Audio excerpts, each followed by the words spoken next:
everyone. This is Shanae Bourne, CJ, and Alejandro Bratti from the Believe in Yourself, Believe in Your Business TV show. And we welcome you to the Spanglish World Network on Singo TV channel 250 and 251. So please remember to download the Singo TV app on your app store in iOS or Android. And while you download, make sure to rate and leave a comment. The app is free. Singo TV is also available on Google Chromecast, Amazon Fire and Fire TV sticks, and Roku sticks, and on all smart TV devices from 2016 forward. And today we welcome Leif. How are you, Leif? I'm doing fantastic today. How are you, Shanae? I'm doing very well, thank you. We're so happy to have you here. Happy to be here. Thank you. I'm so grateful to have the opportunity to share my story with all your viewers. That's awesome. Thank you. And CJ, how are you? Tell me a little bit about how is Toronto today. Toronto's nice and bright and sunny, and trying to keep up with New Mexico and Mexico. That's nice. And Shanae, how is in South Africa? Is it cold? Still cold or? Yeah. We're also almost in the middle of winter, and the weather is kind of strange. Normally we don't have rain and stuff during our winter season, but every now and again there's a little rain, so it's getting really cold. But it's still good. It's still good. Great. So everyone, you know that if you are connecting with any social media and you want to leave any comment, you have any questions, you have anything that to share during the conversation that we have, you are more than welcome to write and connect with us. Leif, really, this is a pleasure to be with you, connecting here and ready to hear your story. I know that it's a very amazing story, so I am really looking forward for everything that you're going to be telling us today. The first thing, this program is called Believe in Yourself, Believe in Your Business, because we really believe that is how everything starts. What is your belief system and what are you believing? So sometimes happens that we realize that we are not believing really in ourselves. And that is exactly what starts to like, okay, I have to realize something. You start to realize those things that you are not believing. You start to change. That can be with different options. So we want to hear from you exactly how was it, like how you started, how you were before you started to believe in yourself in the area of your life that you want to share with us, what happened in the middle, and then we are going to start to go from there. So thank you.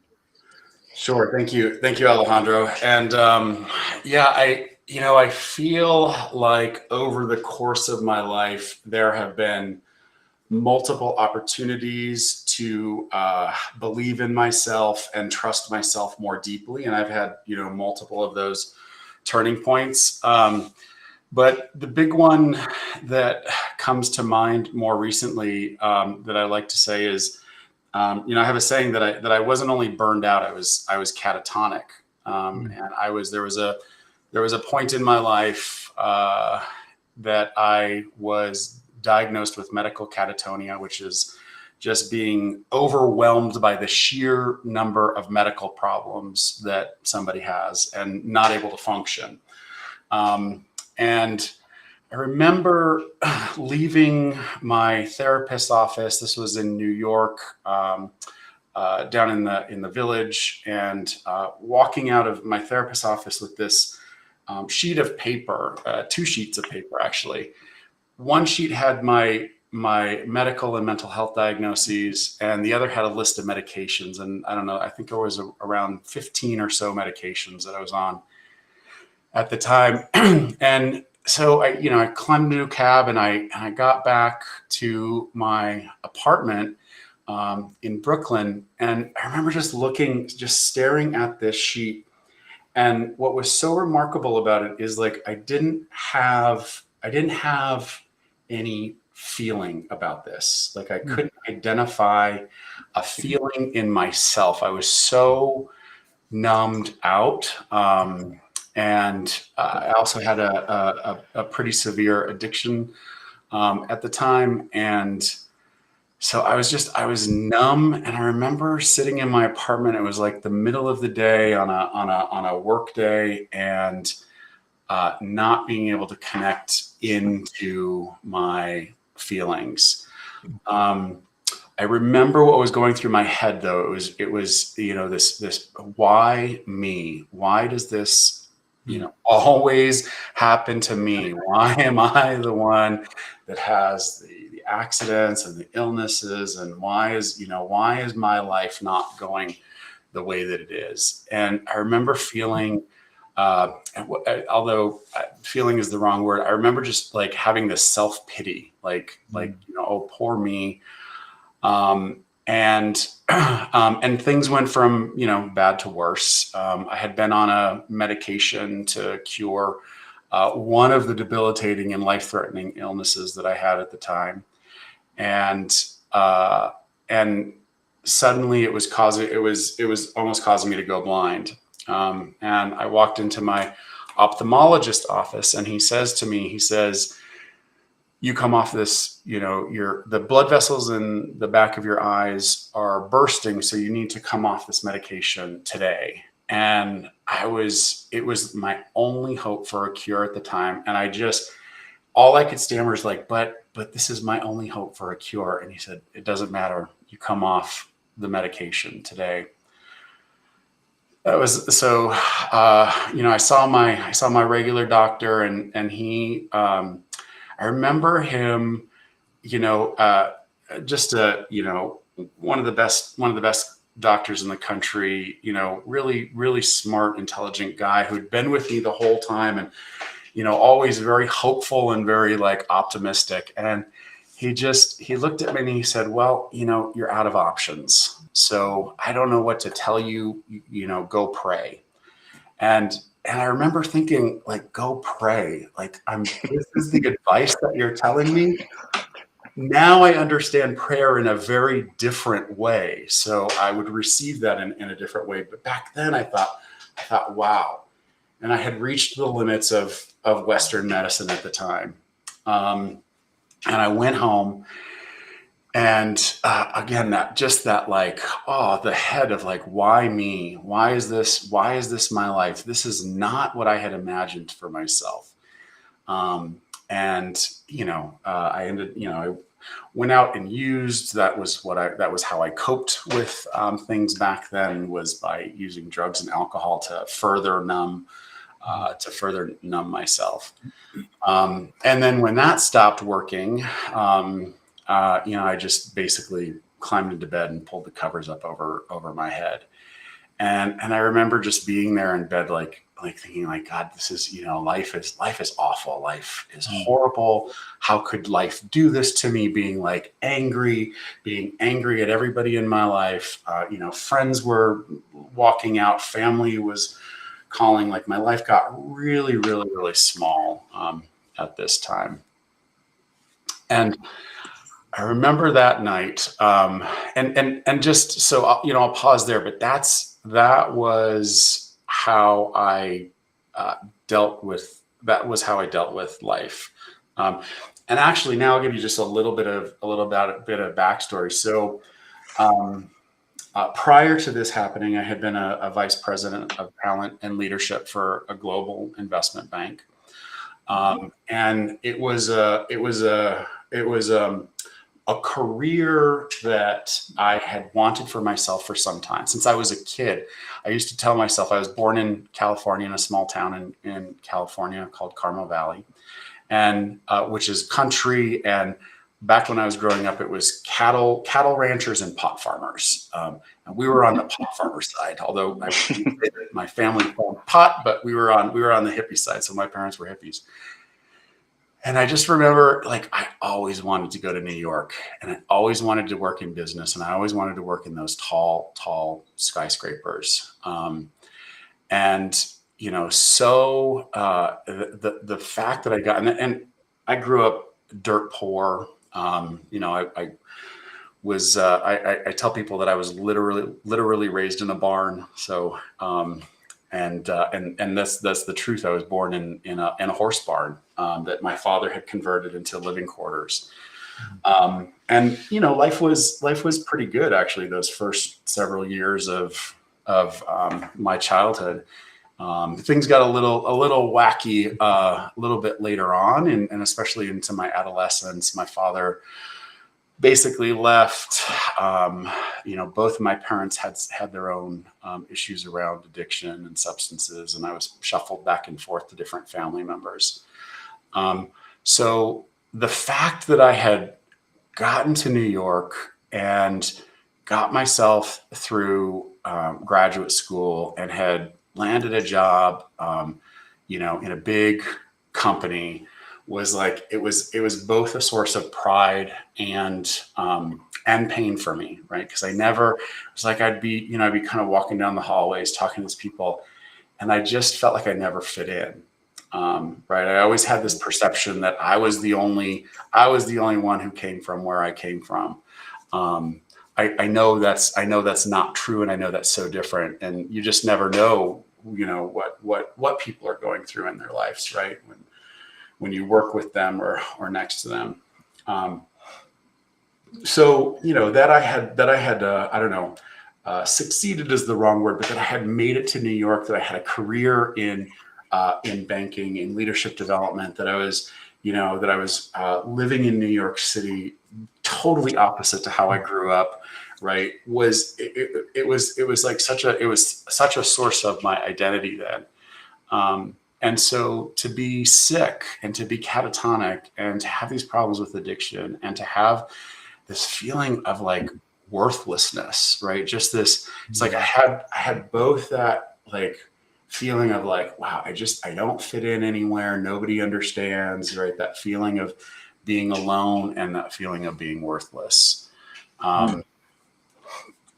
So the illness and the being sick was just, and then not being able to fix it, because up until that point, medicine and myself had been able to fix everything. I was like, okay, I'd cobbled together enough to be okay-ish in my life that I could at least go to work and function. And quick questioning, because thank you for the whole picture, because it's really, really great to see all the picture.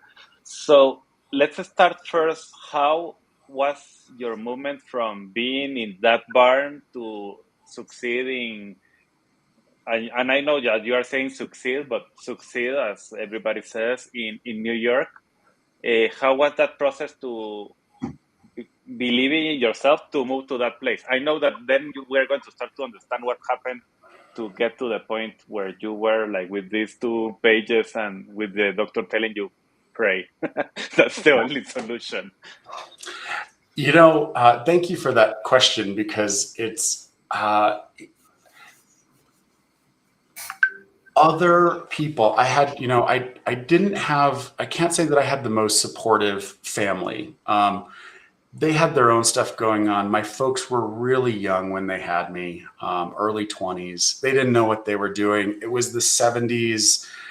Their friends and family were all, out there, dropping acid and mushrooms and drinking and the whole 9 yards. And that sounds a little strange out of context. So I just want to give a little context to like, they had left their families at the end, in the 60s, when, it was the line, you don't trust anybody over 30 and the system is broken and we're going to, what was it? Tune in, turn on, and drop out was the thing. So they were caught up in that. And, and they came from families who had trauma that had been passed down from generation to generation.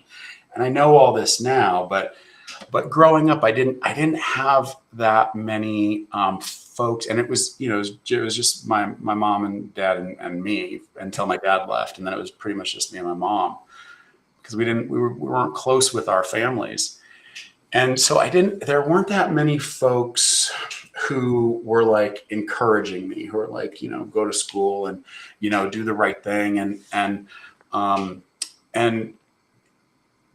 that And what I did have though were a number of I would say just kind of people who I have no idea who they are. I can't remember their names, but folks who encouraged me along the way. One of my first jobs after I dropped out of high school, was Macy's. I was working as an undercover security guard at Macy's in downtown San Francisco. And I would, when I'd come into work and I always loved to walk around the floor, and the salespeople knew who I was. And I remember there were these three women who worked behind like the, oh God, what is it called? Like, men have like the wallets and the fragrances and the, like, the men's items. And I just remember, I'd go and talk with them, and these ladies they would encourage me. They're like, you don't want to be stuck in this kind of job. Go to college. And I was like, go to college? Like, what are you talking about? Go to college? I dropped out of high school. I'm stupid. I'm dumb. Like this was my self-talk back then. But like these folks along the way, they were like, no, you got to do something better with your life. You got to go to college. I wish now that I knew who some of those folks were, because they just encouraged me along the way. And I can point out many of them, folks who I again don't remember their names, barely remember their faces, that encouraged me. And so from San Francisco, I ended up in Florida, and I ended up in a community college. And I got my first semester, I think it was 2 B's and a C in my grades. And I had never gotten a B before in my life in high school. And I remember thinking like, wow, this is like, what a different experience this is. And I had some amazing teachers who just encouraged me and talked with me, and people and coworkers and bosses and folks who just encouraged me along the way. And that was such a gift. And ultimately the progression, I did really well in community college. And then I went on to a really good 4-year university. And then I went on to get my master's degree, and then I did some postmaster's work as well. And quick question, in that time that you were being encouraged, how was your self-talk? How you started to challenge that self-talk? Because it's great that you have somebody that telling you, you're amazing, you're going to do amazing things, and you have to do amazing things. But at the same time, you have your self-talk and your self-identity, like, no, you can't, you are dumb, you never done it before, you come from a family that only wants to do another thing, doesn't care about this. So how was that process okay, you have this self-talk, but at the same time you have people encouraging you. So how you started to decide, okay, I'm going to start to believe this guy is not my roots? Well, I remember, so there was a counselor. I mean, the honest truth is that I wasn't very aware of my self-talk when I was younger.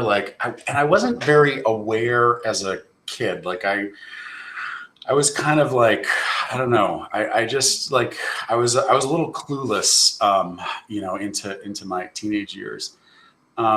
But I had a guidance counselor at one of the high schools that I went to, because I went to 4 high schools in 3 states before dropping out in the 11th grade. Wow.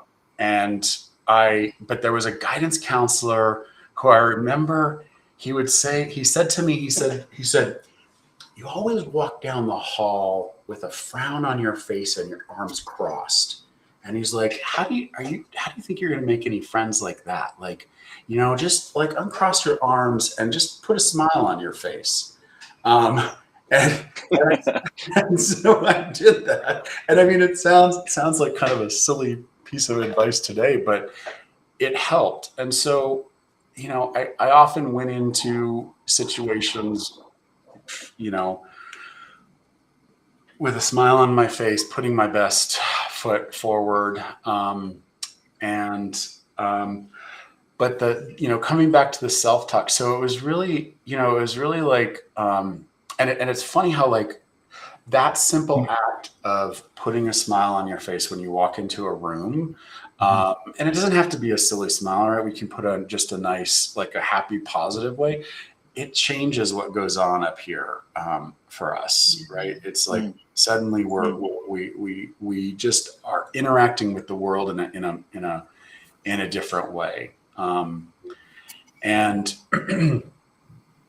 so so just coming back to the self talk, with I had this. It's like I had these dual. I had the angel and the devil, right, or the shadow and the light. However you want to frame those voices. And on the one hand, I had that self talk of like, dude, you can't do this. You're worthless. Like, you're insert the blank. And then on the other hand, I always had, it was like, no, you can do this. Like you're a good person. You got a good heart. Like you're going into things. So I always had sort of that conflicting narrative going on. And I'd like to share just a story, a real quick story with you, like when that changed for me, because I remember it really well. I'd been in New York, I took the subway everywhere. That's just how I got around. And I learned the subway, and it's one of my, it's one of my prides is knowing how to get around on the subway.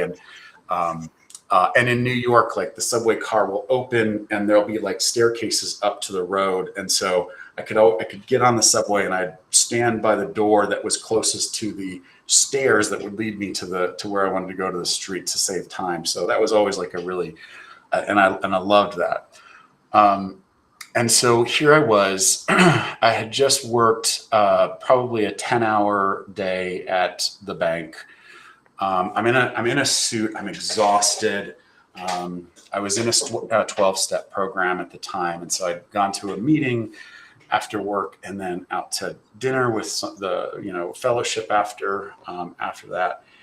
And I'm on the subway, and I was on the C and the A and the C line in New York City, if you know that, going downtown. And there's a place where the two trains come onto one track. And so I was on a train, and I'm sitting on an A train, and a C train pulls into the station, right? And so now one of these trains is going to get me home faster. One of these trains is going to go in front of the other.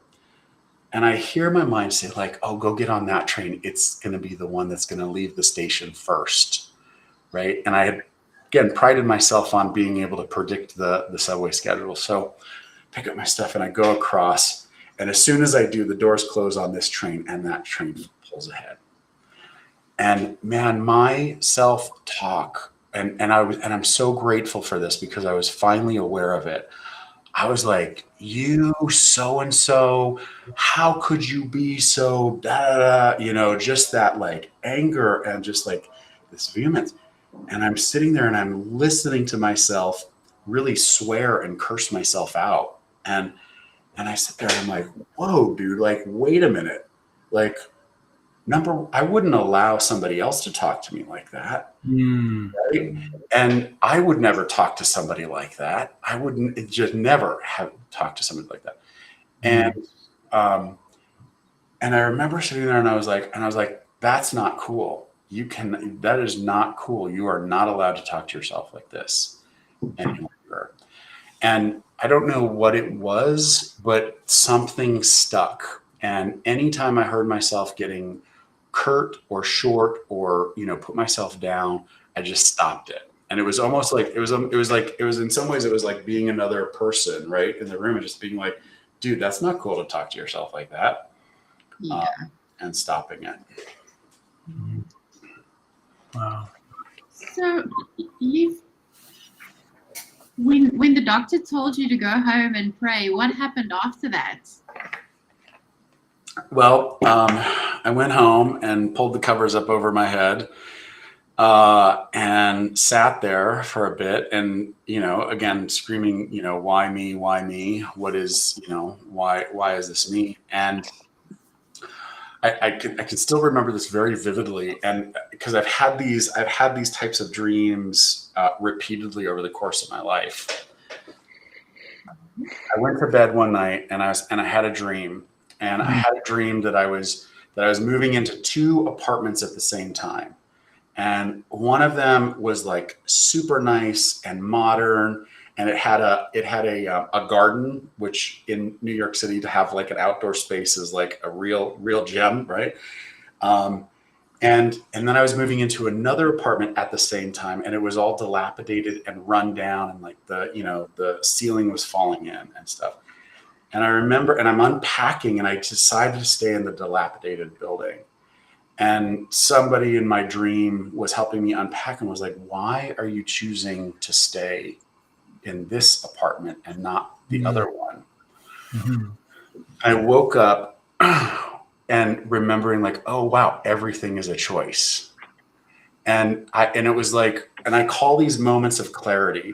And these are these moments. I know we've all had them, right? It's like, sometimes they come in the mirror, sometimes they come when you're waking up, but just like a moment where it's like, wow, okay, my world just completely changed. And I realized that the problems that I thought I had are not my problems. I'm the problem. And my relationship to whatever I think the problem is, that's the problem. Mm. And so I realized that I had been dying for so long that I had forgotten that life is for living. Mm-hmm. And for me, it was a huge wake up call. And I was like, okay, I'm gonna go out, right? Western medicine. I've reached the limits of Western medicine. I'm gonna go out and I'm gonna live whatever life I have left. So no holds bar, I'm going for it. And I was like, I don't care if I charge up my credit card. I don't care. I'm going to just go like do what it is that I want to do. Because if I'm going to die, I may as well live. Yeah. I just quickly, Leif, because I know we are going to go deep in this area that you are talking now, but just to give the complete view of where you were at that moment, because you were saying a little bit, but you said so quickly that you were a vice president of a investment company. How you get there, and from now, why you were thinking that you were feeling like that? Because going to that place is like you are thinking in a lot of senses like you are at the top of the world in some sense, but at the same time you are feeling like this and being sick and being like nothing is working and having this self-talk. So tell us a little bit of who you were at that moment, and then we continue with the other. So just to be like, because I can be listening to this and that is amazing. But one thing is when you are in that place, I was in some areas like this, feeling the burnout in the corporate that I was. And that's why I feel what you are saying. And it's important to say like, okay, I was not a nobody. I really created something amazing in the financial world, in the corporate world. You were doing amazingly there, but that was not really fulfilling you. What was happening? It wasn't fulfilling me. I mean, and I was living a double life. I mean, I had this double life. On the one hand, I was this, I had this big corporate job, and I was primarily working with the C-suite of the organization, and I was responsible for talent and leadership, which was identifying the best and the brightest in the organization and bringing them up through the ranks. And, I'd go into work Monday through Friday in the suit, and, sometimes I was sober, sometimes I was, in active addiction. But I never felt like I fit in. So even though, it's funny, like I feel like, um, I feel like I, I got to this place in my career, and I wasn't at the top of my career. I had a lot of room for growth in corporate America. Um, but then I got sick. And I will say this, like, there were always good times. Like, I got the opportunity to ring the closing bell at the New York Stock Exchange, a few times. We were there as a group, and I was interviewed in books on the subject of talent and leadership. Like, I was somebody that people came to ask for advice in leadership development and change management. And I was, Wall Street Journal quoted me in these things. And in some ways that all just felt like part of my career, but I never had the feeling of fulfillment in that, because I was always dealing with this never feeling good enough, and not feeling worthy, and then also the hiding of myself, hiding of my struggles, hiding of my background.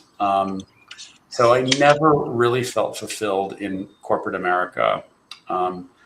And what was interesting is, like, I would have bosses come to me, and they'd say, like, wow, we really love you, like, you're creative, right? Which is not generally a word that you would hear in these positions, but they're like, you're creative, you have different perspectives, and they're like, we love you, and here's your bonus or whatever, but wouldn't you be happier doing something else? And, and I would always be like, no, no, no. I'm so passionate about the bank and the people and what I'm doing, and I just love this. But yeah, it never being there it never felt like success. It never felt like the realization of the childhood dream. Yeah. Well, Well, so Leif, did you find that there was an incongruence? Like, did you find yourself trying to justify to yourself out of, I want to keep this job kind of justification, but I don't want them to know that the gig is up? Or was it like you genuinely had convinced yourself that, hey, this is actually what I want to do? I had genuinely convinced myself that this is what I wanted to do. But I was so numb. I was so numbed out, just from life and trauma and drama and illnesses and medications and addiction. So from all of it, I was just numbed out. And I genuinely thought I was passionate about what I was doing. And there were little cracks that would kind of come, and one of them came. So I worked for a European investment bank, and I remember being in one morning. We were in for a 5 a.m. video conference call. I had an intern working with me who was a young woman in her early 20s. I think she was still in graduate school. And I just remember we're both sitting there at 5 a.m. on this video conference call, with our colleagues in Europe, talking about something that wasn't really that important to us. Just drinking some coffee to try and be there with it. And and after the video conference, and so there were like these little cracks. It was like, what am I doing? Like, this is insane, right? Mm. The expectation was that even if I was in early, and I was not always, but there were points in my career where I'd make a point to be in early, but I was directly told that, you don't leave early because of the visibility. You've got to be visible to the junior staff in the organization. So even if you have no work to do, it's expected that you stay until 5 or 6, probably 6, at least, right? For that visibility factor. And I remember just thinking like, wow, that's just insane. Like Mhm. there's some insanity there. So was let's, yeah, yeah, sorry, go ahead. ahead. No, go ahead, see. So was it the catalyst that changed all of that? Was it going through the aha moment with your meds at that time and finding, if I want to keep my sight, I have to hop off this one that's going to give me hope? Was that kind of the catalyst that went kind of snap? That was, I mean, there were some other situations that happened in there, but yes, that was the catalyst. It was like, oh, wow, I could actually die. Like, I almost lost my eyesight. I could die from this. And really that was the turning point of like, and it was a wake up. It was like literally one of those moments where I'm looking at myself in the mirror and it was just like, and it was like suddenly everything became clear. It was like, oh, like I'm living the wrong way. I'm doing this and I'm going about this all wrong. Like I'm trying to move the chairs around on the Titanic, right? It was that clear to me. And so then it was like, okay. And I talk a lot about making a decision. Like if you want to change your life, if you desire to change your life, the number one thing to do is make a decision, right? To decide, like, I am going to move differently. And for me, it was like, I was like, I'm from this day on, I'm moving differently. I'm going to live differently. Sometimes we have to make that decision over and over and over again. Sometimes it's once, sometimes it's a handful of times. Sometimes we have to make those decisions hundreds of times or even more. It can feel really exhausting. But it's like that decision of like, okay, that was not working. Now, move differently. Yeah. And tell us a little bit what happened then after you started to, okay, Western medicine is not working. You started to look for different ways, even connecting with God, or what was happening with the praying and everything to start to change how you are doing what you are doing now, because I know that is directly connected with that. Yes. So one of the things that I had always wanted to do was do a road trip, spend, open road, camping, hiking, seeing the land, right? Seeing the country. And so I decided, okay, I'm going to take the epic road trip. This is, I'm going for it. I'm going to see as much as I can. So I packed up my car, and I did just that. I hit the road. My friends were like, "You can't do that." My primary doctor was like, "Yes, go, just go, enjoy yourself." But other people, other folks were like, "No, you can't do that. You've got to stay here. You've got to get well. You got to be whatever." And I was like, "No, I've got to get out of here. Like, I've got to get out and I've got to experience the world." And there were three things that I did on that trip. I had been a photographer when I was in high school and college, and so I picked up a camera again. I thought I'll document, take pictures, make photographs of the road trip. I'd always journaled and written, and so I was like, okay. So I took a computer with me and I started a daily writing practice. I also made a little blog about the road trip. And the third thing is I had been introduced to shamanic drumming to get into altered states of consciousness a little bit earlier in the story, and so I was working with a teacher of mine at the time, and I decided to do a medicine wheel, drumming and doing some indigenous ceremonial work around, as I was traveling around, and it was such just a miraculous experience for me. I mean, it just changed everything, right? Photography taught me to look at the world differently. It gave me a different perspective. There was some safety looking through the lens at that. And it also, like, I had to suddenly like crouch down to get photos or look at the light or, change my perspective.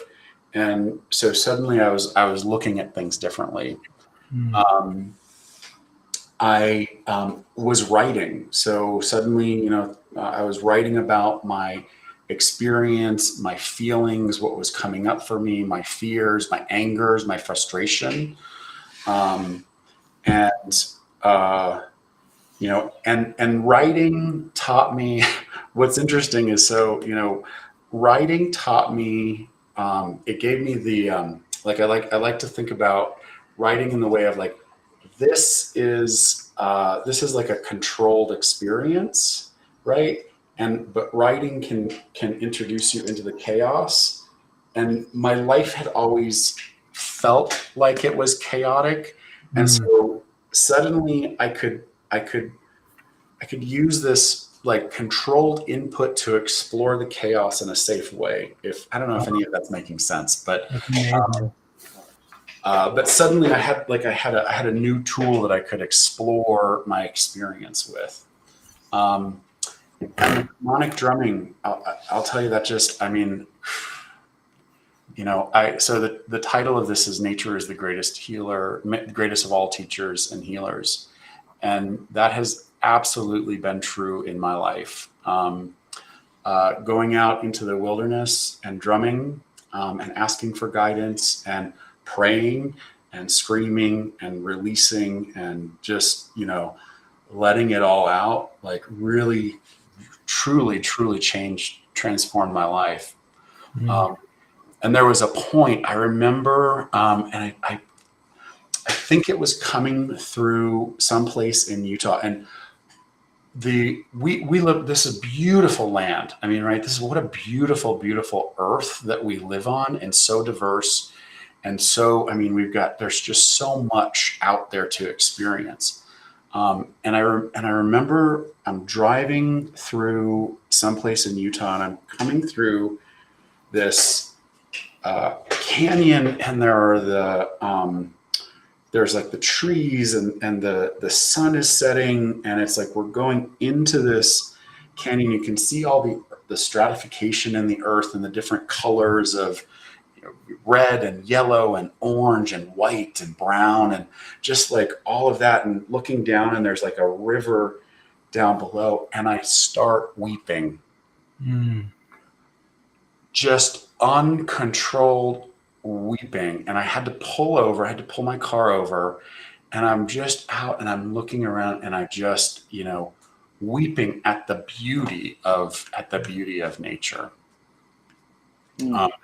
And that was, coming back to that, it was such a change for me to actually feel something, to feel moved, right, by this beauty that we all live in, and there's so much more there, because I really, nature, being in nature, camping and hiking and being out there with the woods, in the trees, with the wind and the boulders and the canyons and the rivers and all of that. There's just there's so much guidance out there for us, right? There's so much guidance. We have this mistaken belief that we are not, that we're somehow separate from nature.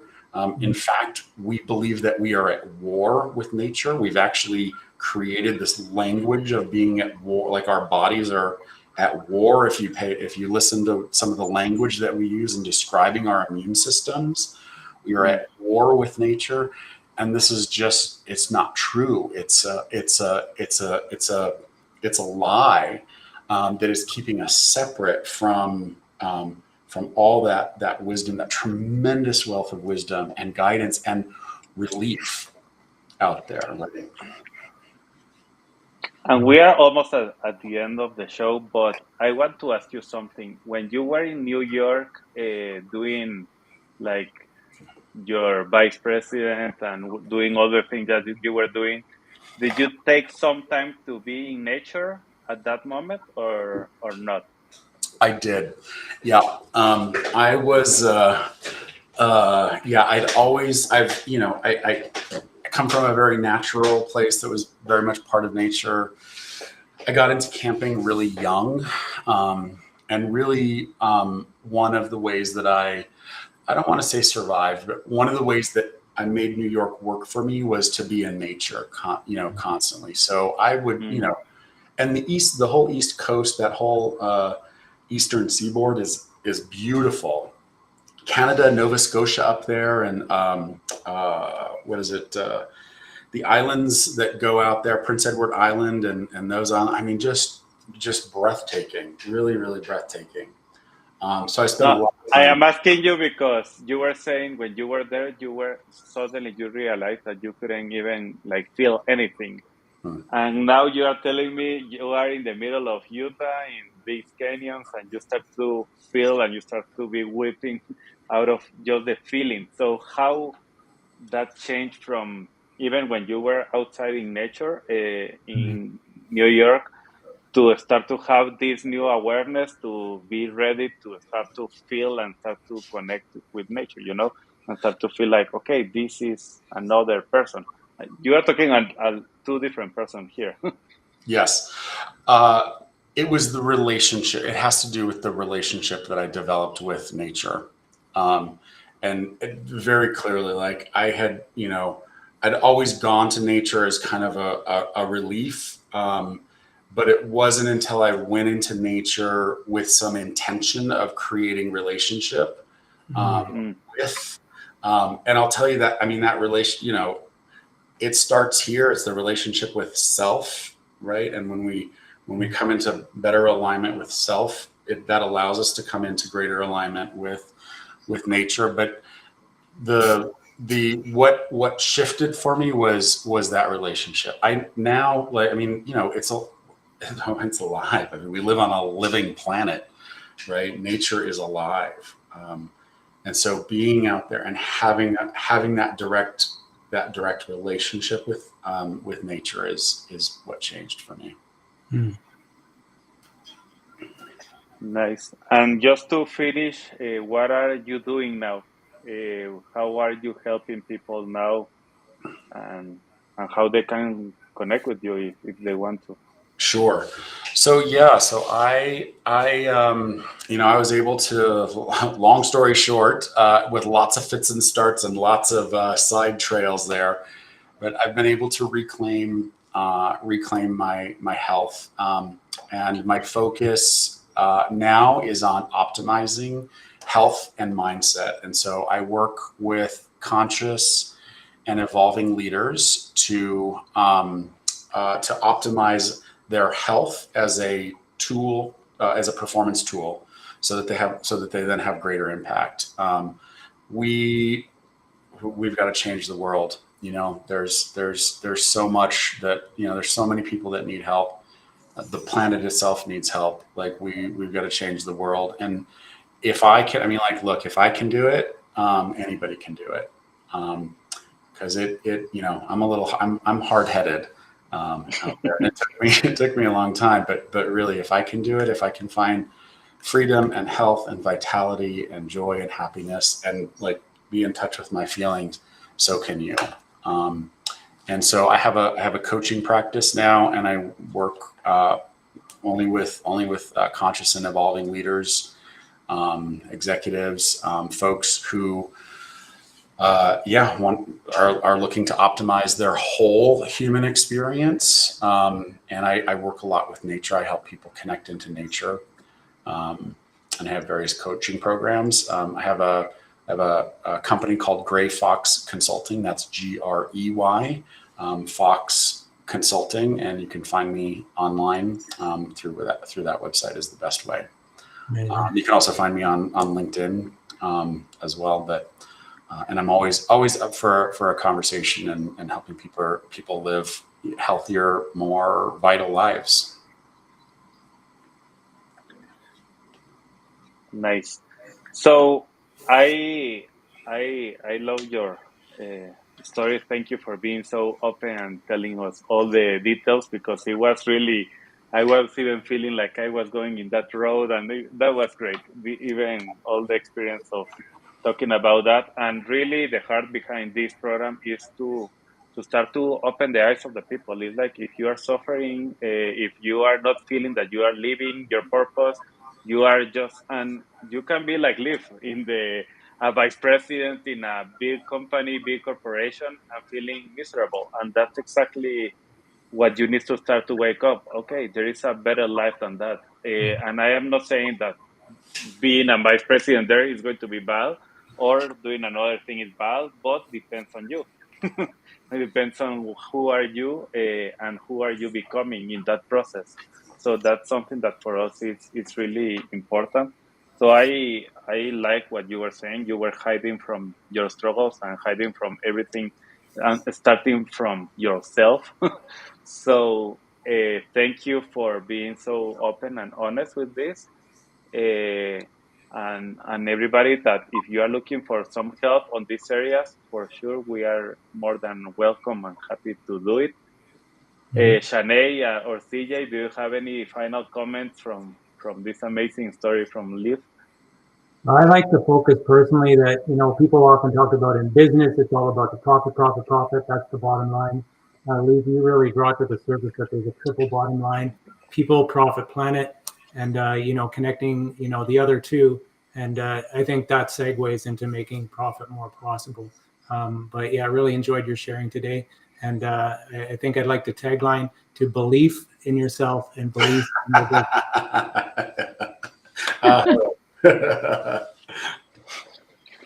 That's amazing. Thanks, PJ. Leif, I just want to thank you for being on our show and encouraging people, especially who are struggling with the struggles that you have been through, people who are struggling with life and depression and other people, and also may not have a way forward. Thank you for the inspiration that you offered today. You're welcome, and it's been my pleasure. And thank you so much for inviting me to share my story today. Wonderful. Thank you, Leif. So everyone, thank you for being here with us. This show can be also heard on Spanglish Radio Network. Please check out SpanglishWorld.ca for all the news and programming. Spanglish World, watch it, hear it, read it, download it, and leave it. Thank you all. Goodbye.